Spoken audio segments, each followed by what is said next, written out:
चांगलं दिसतंय, हट्टाकट्ट आहे आणि कशाला भीक मागताय? कष्ट करून मेहनतीचं खावा ना. हा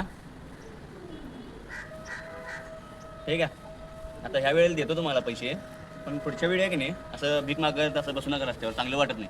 हा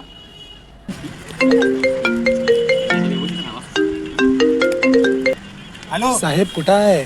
मी गणेश तलावच्या मागा आहे. आलोच.